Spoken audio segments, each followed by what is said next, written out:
유튜브로 혹시 들어오시는 분들은 약간 좀 어둡다 느끼실 수 있을 텐데요. 앞에 조명이 지금 부분적으로만 들어와서 약간 조명이 어두울 수 있습니다.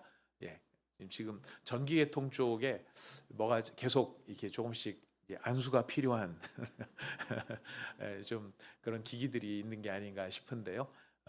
지금 네, 하여튼 여러 본당 안에도 에어컨이 지금 그 난방이 잘 되지 않아서 약간 춥게 느껴질 수 있습니다만은 우리가 더 뜨겁게 기도하고 정말 우리의 체온과 열정으로 이 모든 어려움들을 잘 극복해 나가라고 하는 하나님의 사인이라 이렇게 생각을 하고 여러분들께서 같이 말씀에 집중해 주시고 우리 하나님께 집중하는 시간을 가졌으면 좋겠습니다.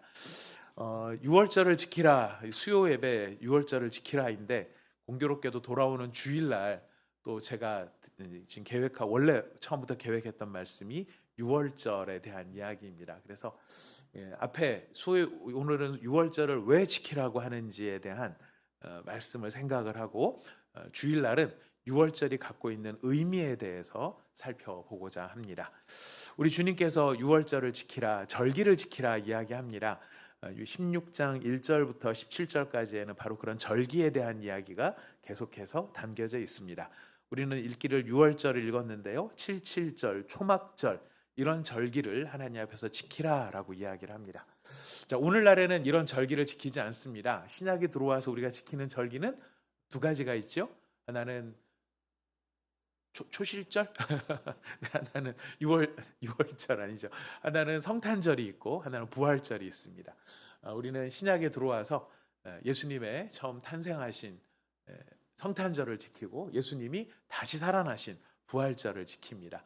우리가 더 이상 절기를 지키지 않는 이유는 이 절기가 근본적으로 예수님을 가리키고 있는 절기들이었기 때문에 그 의미가 다 성취가 되었고 우리한테는 그 예수님, 이 모든 구약의 율법을 성취하신 예수님의 오심과 부활하심이 가장 중요한 의미를 담고 있기 때문에 우리는 그 절기를 지킵니다.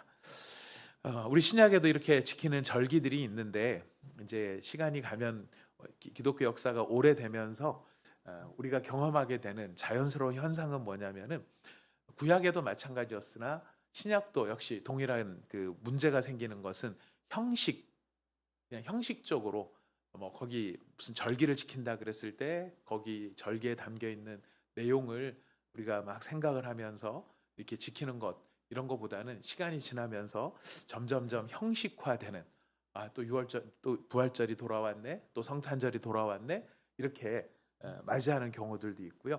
또 어떤 경우에는 이제 이벤트라고 하죠. 그때 뭔가 좀 떠들썩하게 또 왁자지껄하게 이렇게 하는 그런 것들 그런 게 내용이 아닌가 생각이 될 수도 있지만은 그 내용과는 상관없이 분주한 경우들도 있습니다.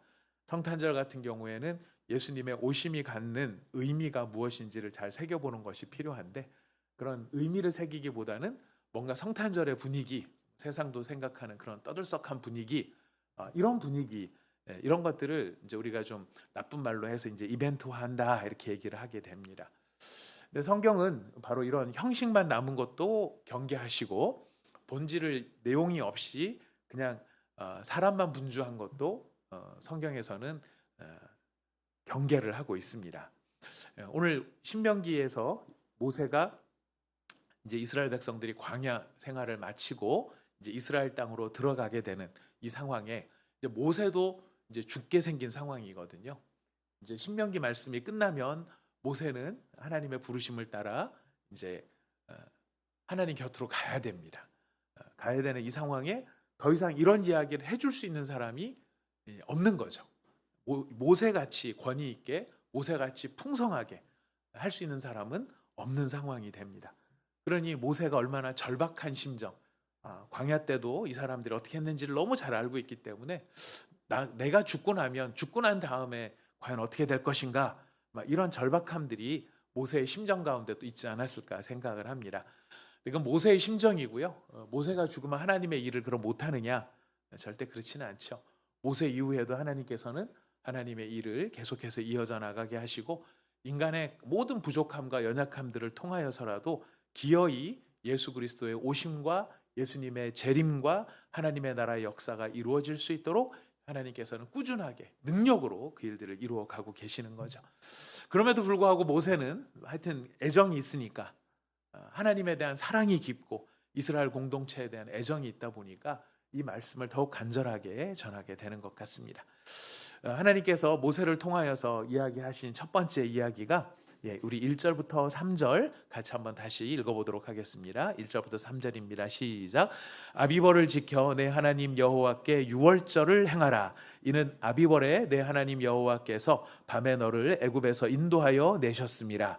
여호와께서 자기의 이름을 두시려고 택하신 곳에서 소와 양으로 내 하나님 여호와께 유월절 제사를 드리되 유교병을 그것과 함께 먹지 말고 이레 동안은 무교병 곧 고난의 떡을 그것과 함께 먹으라.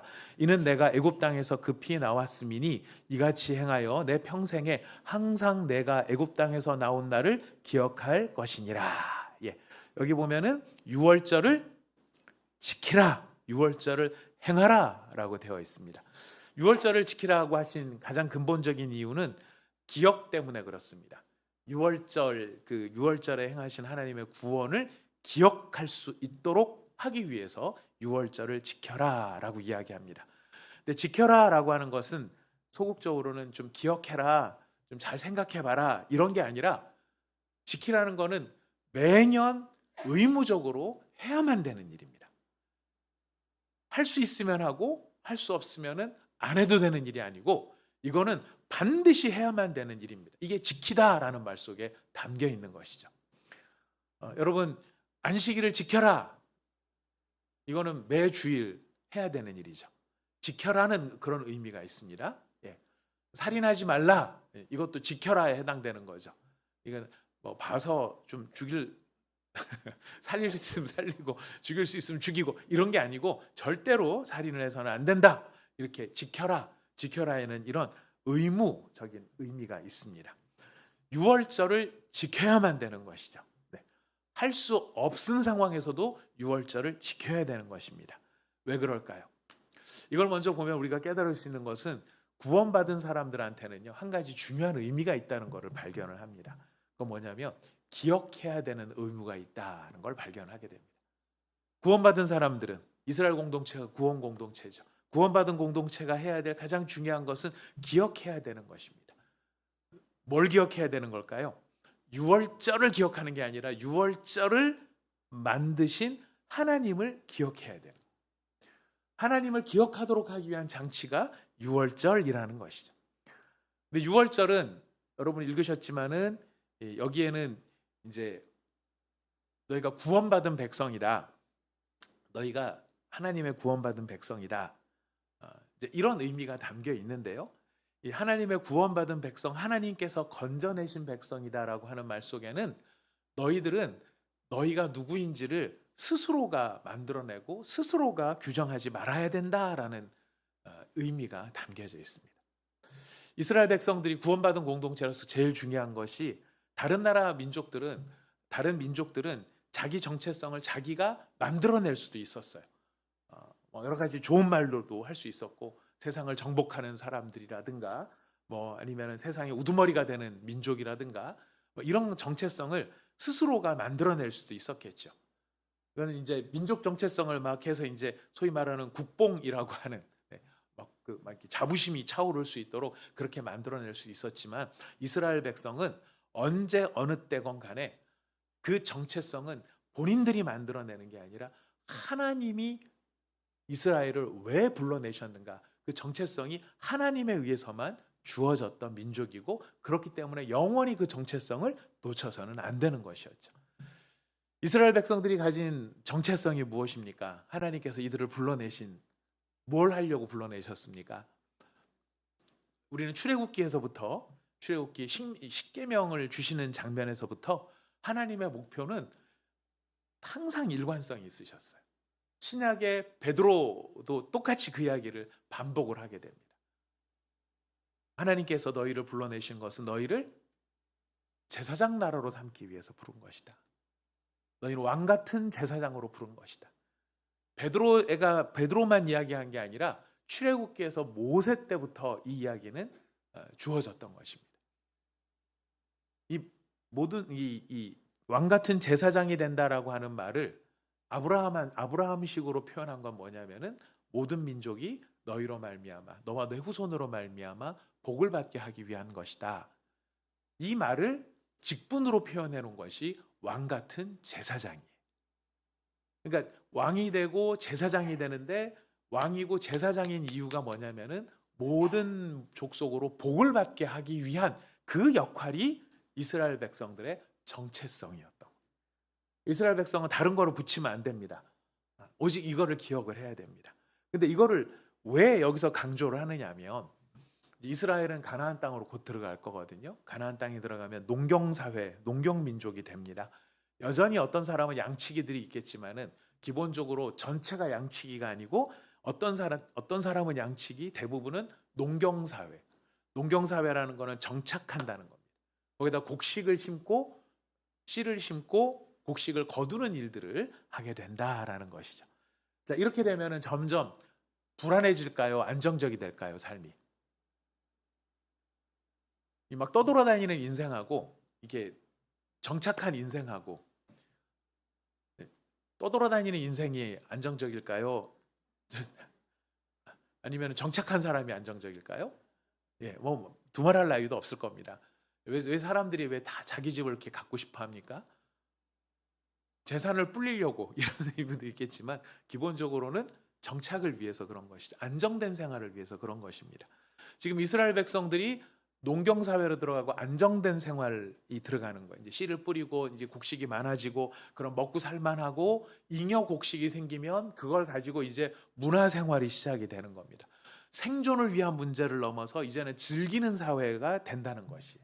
남는 걸 가지고 장사도 하고 팔고 사고 팔고 하면서 소위 말해서 이제 그냥 단순히 생존을 넘는 즐기기 위한 이런 문화가 자연스럽게 형성이 될 텐데 그렇게 되면 뭐가 문제가 되느냐? 뭐가 문제가 될까요? 하나님 없이도 살만하다라는 세상이 찾아온다는 거예요. 먹고 살기 위해서 급급하면 맨날 하나님 앞에 매달릴 수밖에 없는데 이거를 넘어서 내가 즐길 수 있을 만큼 여유가 생기기 시작을 하면 굳이 하나님이 돕지 않으셔도 나는 그냥 먹고는 살 수 있으니까 걱정은 없으니까 이러면서 점점 하나님께 초점을 맞추는 게 아니라 자기가 어떻게 즐길 것인가, 뭐를 어떻게 더 잘 먹을 것인가, 어떻게 재미있는 시간을 보낼 것인가, 어떻게 좀 이렇게 뭔가 좀 색다른 것들을 하면서 좀 뭔가 이 갖고 있는 것들을 갖고 내 행복을 위해서 쓸 것인가, 이런 일들이 자연스럽게 벌어진다는 거예요. 참 이게 하나님도 딜레마이실 것 같아요. 저희 말씀을 준비하면서 든 생각인데 하나님 우리한테 복을 주시기를 기뻐하실까요? 복을 안 주시기를 기뻐하실까요? 복을 주시기를 당연히 기뻐하시죠. 근데 복을 주시면 뭐가 문제일까요? 이 사람들이 하나님을 계속 기억할 것인가 아니면 하나님을 잊어버릴 것인가? 바람은 어디에 있어요? 기억하기에 바람을 가지고 계시겠지만 사람이라는 게 어떤 특별한 아주 특별한 한두 사람이 아니라 대부분의 사람들은 먹고 살만하면 그때부터는 즐기는 쪽으로 가는 것이 사람들의 모습이더라라는 것이. 그러면 이거를 하나님 앞에 나오게 하기 위해서 복을 주지 말아야 되나? 적당히 줘야 되나? 네. 그래서 이제 잠언에서 아주 기가 막힌 그 간구가 나오죠. 저를 부하게도 마옵시고 가난하게도 마옵시고 부에서 하나님을 모른다 할까 하지 않게 하시고 가난해서 하나님을 원망하지 않게 하시고 보통 이 통찰력이 아니라는 생각이 들어요. 아무튼 그럼에도 불구하고 하나님은 복을 주시기를 기뻐하셨어요. 복을 주시기를 기뻐하시면서 장치를 만들어 놓으신 거예요. 그럼에도 불구하고 너희가 하나님을 잊어서는 안 된다. 너희에게 복 주신 하나님을 잊어버려서는 안 된다. 그렇게 그 기억을 붙잡아 놓기 위해서 만들어 놓은 게 제도. 그 제도가 절기인 것입니다. 그래서 이 유월절을 지키라라고 하는 것은 정체성, 너희들이 왜 살아야 되는지를 잊어버리지 말아라. 그거를 살아가도록 만든 하나님을 잊어버리지 말아라. 하나님을 기억하고 너희가 누구인지 혼자 잘 먹고 잘 살며 배 두들기는 게 문제가 아니라 모든 민족으로 복을 받게 하기 위해서 하나님께서 너에게 복을 주셨다는 사실을 너희가 기억해야 된다 이렇게 얘기를 합니다. 그래서 이스라엘 백성들의 유월절 식사는 세데르라고 이야기를 하더라고요. 그 세데르라고 얘기하는데 그날 밤에 반드시 해야 될 의무적인 사항이 있습니다. 의무적인 사항이 뭐냐면 아이가 반드시 질문을 해야 돼요. 문답을 해야 돼요. 아버지하고 아이하고 문답을 해야 돼요. 그래서 이제 음식을 먹기 전에 먼저 아이가 물어봐야 됩니다. 아버지, 오늘 밤은 왜 다른 날 밤과 다른 건가요? 이렇게 물어봐야 돼요. 이거 묻도록 규정이 돼 있습니다. 그래서 아이들은 부모님한테 오늘 밤은 뭐가 다른 거죠? 이렇게 꼭 물어봐야 되고 아버지는 거기에 대해서 답을 해줘야 됩니다. 오늘 이 밤은 하나님께서 우리를 구원하시기 위해서 놀라운 구원의 일을 행한 밤이란다. 이거를 들려줘야만 돼요. 그래서 묻고 답해야 그 다음에 6월절 이 잔치의 음식을 먹을 수가 있게 되는 것이죠. 우리는 알아서 잘하겠지라는 기대가 있는지 모르겠습니다. 또 아이들도 이렇게 키우다 보면 제일 많이 하는 게 알아서 잘할게요라고 이야기를 합니다. 제가 알아서 잘한다는 애치고 알아서 잘하는 거를 별로 많이 보지는 못했어요. 왜냐하면 알아서 잘하라는 말을 하게 되는 케이스가 어떤 케이스입니까? 잘할 때 너 막 잔소리를 합니까? 못할 때 잔소리를 합니까? 못할 때 잔소리를 하겠죠. 그때 하는 말이 알아서 잘할게요 예요. 근데 진짜 그렇게 안 하는 애들한테 잔소리가 필요 없는 애들은요. 알아서 이미 잘하고 있는 거예요. 알아서 이미 잘하니까 잔소리를 안 하는 거죠. 잔소리를 하게 되면 한다는 이야기가 아직 이런 부분들이 부족하니까 그렇게 나올 수밖에 없구나 이런 생각이 들어요. 근데 우리는 신앙생활도 제가 알아서 잘할게요 이런 경우들도 많이 보게 되는 것 같아요. 근데 안타까운 것은 알아서 정말 잘하면 좋은데 우리가 알아서 잘 못하는 경우들도 많이 보겠더라는 것입니다. 뭘 못하는 것입니까? 사명을 잊어버리는 것. 우리가 왕 같은 제사장으로 왜 부름받았는가를 잊어버리는 거예요. 두 번째는 그렇게 부르신 하나님을 잊어버리는 거예요. 그래서 농경사회에 정착한 이스라엘 백성들처럼 뭔가 복을 받아서 많은 걸 누리게 되면 그때부터는 노느라고 바쁘지 기억하느라고 바쁘지 않더라라는 것입니다. 그래서 하나님이 아주 강하게 지키라라고 이야기를 하시는 거죠. 자, 여기 지키라라고 말씀하시면서 이스라엘 백성들에게 어떻게 지켜야 되는지 3절과 4절을 이렇게 보도록 하겠습니다. 3절 읽으셨지만 3절 4절 다시 한번 읽어봅시다. 시작. 유교병을 그것과 함께 먹지 말고 이래 동안은 무교병 곧 고난의 떡을 그것과 함께 먹으라. 이는 내가 애굽 땅에서 급히 나왔음이니 이같이 행하여 내 평생에 항상 내가 애굽 땅에서 나온 날을 기억할 것이니라. 그 이래 동안에는 내 모든 지경 가운데 누룩이 보이지 않게 할 것이요 또 내가 첫날 해 질 때에 제사 드린 고기를 밤을 지내 아침까지 두지 말 것이며 6월절 처음 시작을 했을 때와 똑같은 것을 재현하는 것이죠. 이 무교병을 먹으라 아마 아시는 분들은 너무 잘 아실 겁니다. 무교병이 맛있습니까? 유교병이 맛있습니까? 무교병은 무슨 맛이죠? 박두자 권사님 아주 지혜롭게 대답합니다. 무교병 맛이라고 말씀을 해주셨습니다. 무교병 맛이에요. 유교병 발효된 그거는 발효된 것으로 말미암아 맛이 있는데 지금 무교병은 발효가 안 된 발효가 안 된 떡을 의미하는 것이죠. 하나님께서 왜 굳이 무교병을 먹으라고 이야기할까? 며칠 먹어야 됩니까? 6일을 먹어야 됩니다. 무교병을 그냥 기념 삼아서 기념식처럼 해서 우리 성찬식 할 때 떡 조각 하나씩 먹는 것처럼 그렇게 한 조각을 먹는 게 아니라 6일 동안 삼시세때를 이 무교병만 먹어야 돼요. 왜 그렇게 하는 걸까요? 기억을 잘하게 하기 위해서 그런 것이죠. 기억을 잘하게 하기 위해서 그런 거죠. 그리고 이 기억을 잘하는 과정 속에 여러분 이렇게 6일 동안 무교병만 먹이면 사람들이 불평을 할까요? 그냥 즐겁게 어쨌든 이거는 6월절이니까 하면서 좋아하면서 지나갈까요? 우리 경험상으로 한번 생각해 보면 어떠실 것 같습니까? 일단 누구부터 제일 먼저 불평을 할 것 같습니까? 입맛이 살아있는 아이들이 제일 먼저 이야기하죠. 딱딱해요. 너무 이건 맛이 없어요. 막 닝닝해요. 이거 왜 한 번만 먹으면 되잖아요. 이걸 왜 3일 3일 세 때를 다 먹어야 되고 언제까지 먹어야 되는데요? 6일씩이나 먹어.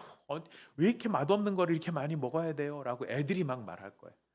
애들이 막 말하면은 부모님들이 몇 번 듣다가 어떻게 됩니까? 부모님들은 막 그래도 먹어야 돼! 뭐 이렇게 해서 하실까요? 안 그러면 애들이 막 그러면 애들 입을 빌어서 이거 이렇게 6일씩이나 먹어야 됩니까? 라고 질문하지 않겠습니까? 제가 봤을 때는 틀림없이 그런 이야기들이 매년 나왔을 것 같다라는 생각이 듭니다.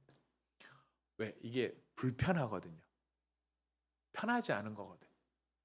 왜 하나님께서 이 불편함을 굳이 계속해서 강조하시느냐? 왜 강조하실까요? 첫 번째는 6월절 자체가 하는 의미가 있죠. 너희들이 얼마나 급하게 나온 줄 아냐? 너희들이 스스로 구원받은 게 아니고 갑작스럽게 하룻밤 사이에 뛰쳐나갈 수밖에 없는 그런 상황을 하나님이 만드셨다. 너무나 경이로운 구원을 이루셨다. 근데 그런 차원에서 마치 빵이 발효될 틈도 없이 그냥 밀가루 반죽 그대로 싸갖고 나올 수밖에 없어서 무교병을 먹는 거야. 이런 의미가 있을 것이고요. 두 번째는 이 불편함 자체가 교육의 일환이라는 것이. 우리는 되게 편의주의적으로 많이 갑니다. 이 절기를 지키는 일에 있어서 교회 예배도 그렇고요. 교회 사역도 그렇고 점점 우리는 좀 불편한 것들을 싫어하는 쪽으로 가죠. 특히 우리는 무슨 민족입니까? 빨리빨리의 민족이죠. 빨리빨리인데 뭘 빨리빨리 해야 됩니까? 일도 빨리빨리 해야 되지만 불편한 것도 빨리빨리 없어져야 돼요. 우리는 되게 편하게 막 효율적으로 하는 걸 너무 좋아합니다. 그런 우리들한테 만약에 유교절 이렇게 해갖고 교회에서 삼시세 때 일주일 내내 무교병 빵만 먹어야 되고 그렇게 절기를 지켜야 된다. 그러면 아마 많은 분들이 종교를 바꾸려고 생각할지도 모르겠습니다. 근데 이런 불편함을 굳이 하게 하시는 건 바로 구원에 대한 기억, 그리고 이 구원이 너로부터 말미암지 않았기 때문에 네가 먹고 싶은 대로 먹어서는 안 된다. 이거를 또한 알려주는 교훈이 있는 것이라. 삶의 주도권이 누구에게 있음을요? 하나님에게 있음을. 하나님께 있기 때문에 하나님의 말씀대로 순종해야 돼요. 내가 불편하고 나한테 마음에 안 들고 나는 더 맛있는 빵을 먹고 싶지만 나를 구원하신 하나님께서 나를 구원하신 후에 이렇게 말씀하셨기 때문에 우리는 그 말씀을 지켜야 돼 라고 하는 순종을 배우게 되는 것이죠. 아주 중요한 통찰력 있는 말이 있더라고요. 절기에서 불편함이 사라지면 구원은 권리처럼 된다라는 이야기를 하더라고요. 구원을 권리처럼 생각한다는 거예요. 감사가 아니고.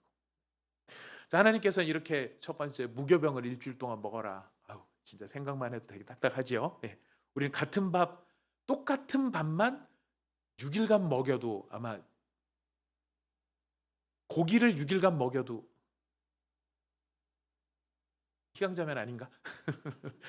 무교병 말고 고기를 6일간 먹이면 아니 우리는 다 변화를 또 좋아하죠. 따져보니까 그러네요.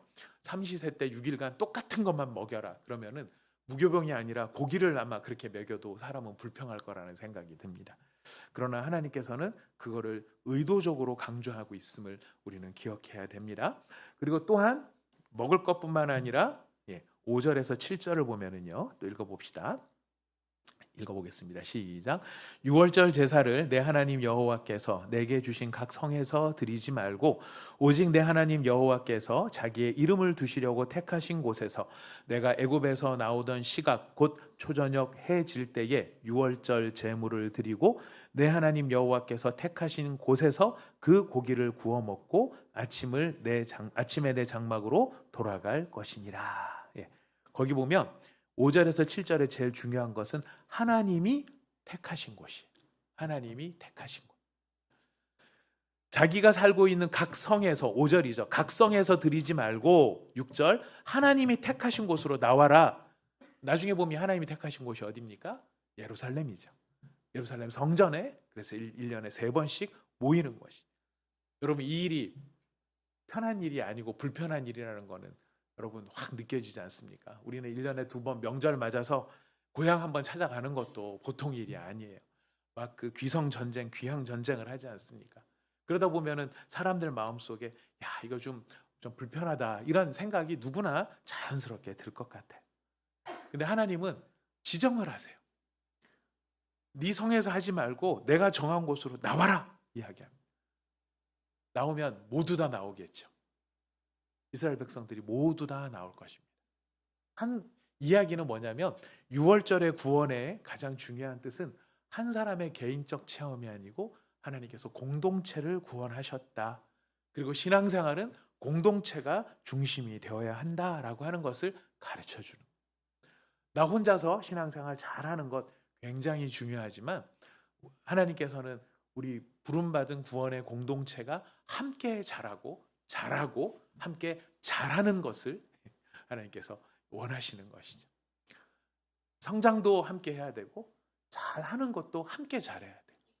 우리는 어떤 때 보면은 이렇게 같이 하는 게 참 불편해요. 나 혼자 하는 게 훨씬 편해요. 일도 그렇지 않습니까? 혼자 하는 게 낫지. 여럿이 하면은 뭐 기분 맞춰줘야 되고 뭐 속도 맞춰줘야 되고 뭐 이 방식도 맞춰줘야 됩니다. 그러느니 차라리 혼자 하는 게 편해요. 그래서 신앙생활도 자꾸만 개인적으로 가요. 함께 모여서 예배하는 것보다는 큐티나 개인 기도 시간을 더 선호하기도 합니다. 필요합니다. 하나님을 의미 있게 만나기 위해서 하는 것이 필요합니다만 그러나 하나님의 가르침은 우리에게 선명하게 이야기하는 것이 무엇입니까? 네 편한 대로 하지 말아라. 각자 편한 대로 하지 말아라. 하나님이 정하신 그곳에서 하나님이 정한 방식대로 순종하는 법을 배워라 이야기하십니다. 여러분 순종은 오늘 우리 선교사님 두 분 오늘 참 방문해 주셔서 너무 감사하고 선교사님 몽골 선교사님 두 분이 오늘 방문해 주셨는데 부부가 방문해 주셨는데요. 선교사로 나가는 것도 순종이지만은요.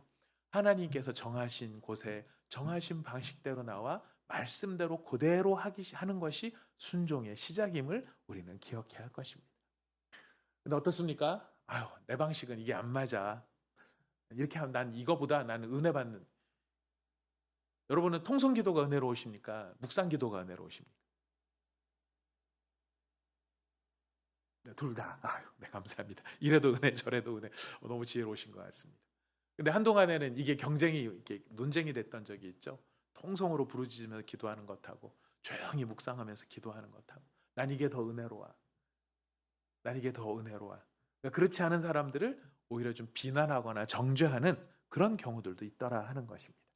하지만 오늘 6월절을 지키라 하는 말씀을 통해서 우리 하나님께서는 지금 네가 좋아하는 방식이 아니라 하나님이 정한 방식을 기억하고 거기에 따르고 순종해야 된다라고 이야기를 하는 것입니다. 사랑하는 여러분, 우리가 이 말씀을 좀 잘 기억했으면 좋겠습니다.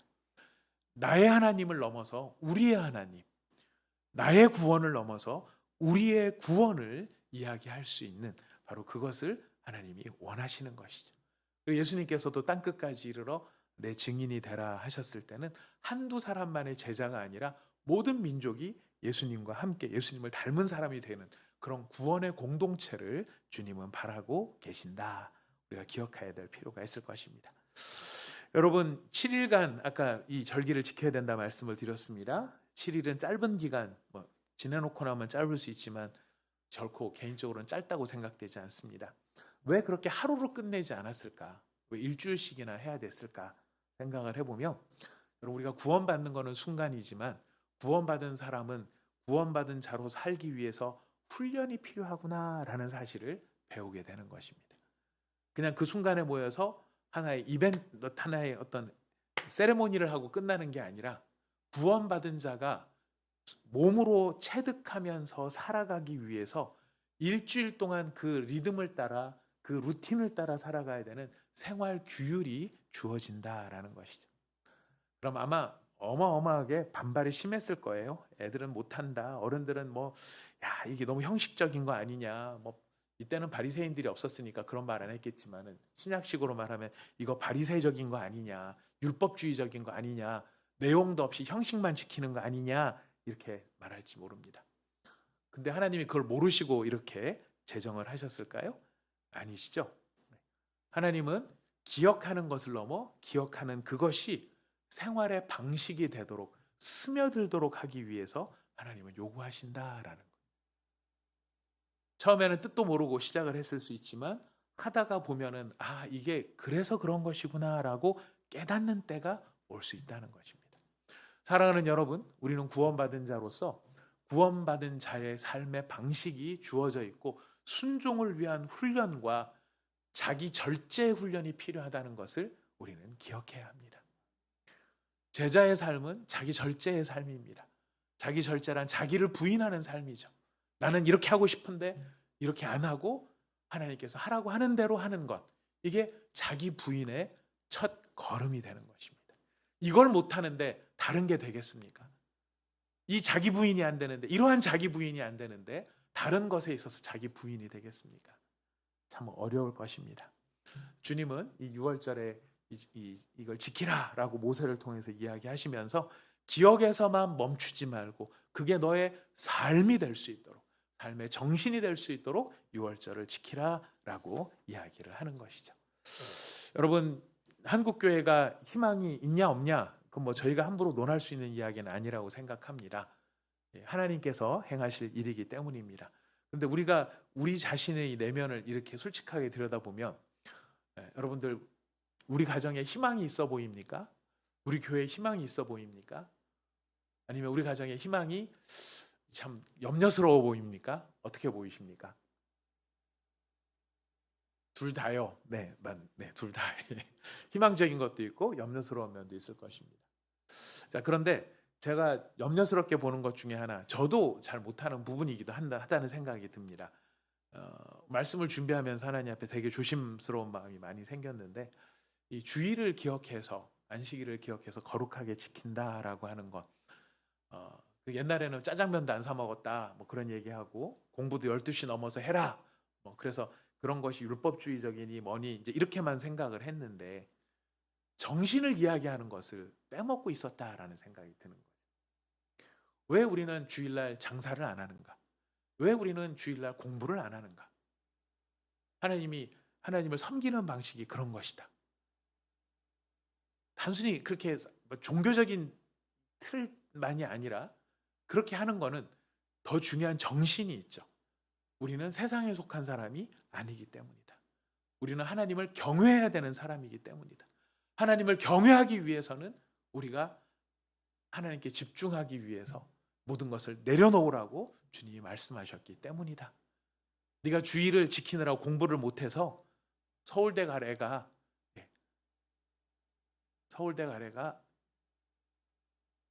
다른 대학을 말하기가 두렵습니다. 괜히 말했네요. 괜히 말했습니다. 서울대 갈 애가 서울대를 못 갔다. 그래서 지혜롭게 빠져나간 느낌입니다. 주일날 공부를 안 하는 바람에 서울대 갈 수 있는 애가 서울대를 못 갔다. 세상에서는 바보라고 이야기할지 모르겠지만 우리는 그것이 바르다라고 하는 것을 가르쳐야 될 책무가 있는 사람이고, 그것이 옳은 줄 아는 사람, 여러분, 그것이 믿음의 사람 아니겠습니까? 주일날 영업을 해서 많은 돈을 벌어서 그걸로 주님의 영광을 위해서 쓰겠다. 참 논리가 굉장히 멋있는 논리긴 하지만 정말 주님을 기쁘시게 해드리는 건 뭐냐면 주님께 집중하는 것이게 되겠죠.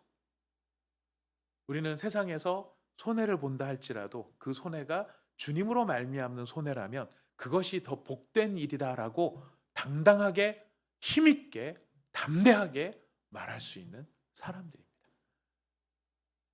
그냥 좀 약간 애처롭고 애틋하게, 네가 그냥 서울대 갔어야 되는데, 서울대 동문 두 분이 앞에 앉아 계셔가지고 제가 참 너무 위로가 됩니다만, 네가 서울대를 갔어야 되는데 목사님 때문에 네가 서울대를 못 갔어. 욕을 하십시오. 근데 나중에 주님이 크게 그 자녀를 더 복되게 분명히 사용하실 것입니다. 더 가치 있게 사용하실 것입니다. 여러분, 이런 정신이 살아있느냐라는 거예요. 제일 마지막으로 우리 12절 한 절만, 12절을 한 절 읽도록 하겠습니다. 12절 읽어봅시다. 시작. 너는 애굽에서 종 되었던 것을 기억하고 이 규례를 지켜 행할지니라. 지금 신명기에서 계속 반복되는 이야기가 너는 예전에 종이었다라는 것입니다. 모든 절기를 지켜야 되는 가장 중요한 이유는 겸손을 유지하기 위해서입니다. 내가 지금은 호의호식하면서 여기서 이제 많이 추수를 해서 창고에다가도 곡식을 많이 쌓아놓고 내가 먹고 사는 일에 대해서 더 이상 염려 없고 내가 어디 뭐 참 좋은 거 많이 누릴 수 있고 그런 복을 받았다라고 하더라도 하나님은 말씀하시는 것입니다. 너는 예전에 종이었다. 그러니 겸손을 잊어서는 안 된다. 여러분, 교만이 무엇입니까? 겸손과 교만을 이 신명기적으로 규정을 하자면 어떻게 규정할 수 있을까요? 감사합니다. 여러분들이 말씀해 주셨는데 다 정답을 말씀해 주신 것 같습니다. 교만과 겸손의 차이는요, 내 마음대로 할 것이냐, 주의 말씀을 따를 것이냐라는 거예요. 하나님이 너 교만하구나 라고 말하는 거는 네 마음대로 하는 사람을 보면서 교만하다고 말합니다. 겸손은 무엇입니까? 주의 말씀대로 하는 것이 겸손이죠. 주의 말씀대로 따라가는 것이 겸손이에요. 아유, 저는 아무것도 아닙니다. 저는 정말 보잘것도 없습니다. 여러분, 이렇게 막 말하면서 자기 마음대로 하는 사람은 교만한 사람이에요. 내가 머리를 많이 숙이는 게 겸손이 아니고요. 하나님의 말씀에 대해서 맞습니다. 그것이 하나님의 말씀이라면 제가 그 말씀을 따르겠습니다. 라고 하는 것이 겸손이에요. 하나님은 얼마나 머리를 숙였느냐를 보지 않으십니다. 얼마나 많은 재물을 가져왔느냐도 묻지 않으십니다. 심지어는 이사야서에 보면 뭐라고 말씀하십니까? 누가 좀 제발 저 성전문 좀 닫았으면 좋겠다. 더 이상 양들 좀 가지 않았으면 좋겠다. 내가 지금 고기 못 먹어서 뭐 그런 고기에 환장한 사람이냐? 주님이 아주 강하게 말씀하시죠. 고기는 갖고 오고 제사는 드리는데 왜 내 말을 안 듣느냐? 제사는 드리는데 교만한 것이죠. 겸손은 무엇입니까? 그 말씀을 듣는 것입니다. 그 말씀 듣는 것을 훈련하는 것이 바로 이 절기를 지켜 나가는 것이죠. 사랑하는 여러분, 말씀을 정리하도록 하겠습니다.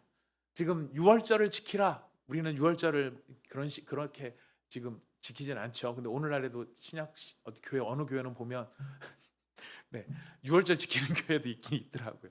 그거 이제 심각한 신학적 문제가 됩니다. 유월절을 지키는 거는 아직도 예수님이 오지 않았다. 이런 의미가 담겨 있기 때문에 아주 굉장히 위험한 것이죠. 대신 우리는 그렇게 유월절을 지키는 건 아닙니다만은 이 유월절에 담겨 있는 유월절을 지키라 말씀하신 하나님의 의도는 우리가 잊어버려서는 안 되는 것입니다. 기억하십시오. 겸손이 복입니다.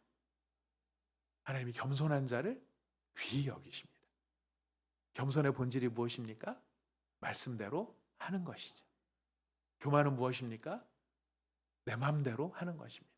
그게 편의가 됐든 합리가 됐든 그게 불편함을 줄이는 일이 됐든 어떤 이유를 댄다 할지라도 결론이 그래서 하나님의 말씀대로 안 한다라고 하면 그것은 교만의 길로 나가게 되는 것입니다. 왜 우리한테 겸손이 필요할까요? 그거는 우리가 종이기 때문이고 하나님이 주인이기 때문입니다. 우리 주인이 누구신지를 잘 알고 우리 자녀들에게도 우리 다음 세대들에게도 우리가 기억해야 될, 그들이 기억해야 될 정체성을 바르게 알려주고 그들이 지켜야 될 중요한 가치를 우리가 전달해 줄 수 있는 그런 신앙의 사명을 잘 감당할 수 있는 저와 여러분, 우리 부모님들, 또 우리 교사 선생님들 다 되실 수 있기를 바라겠습니다.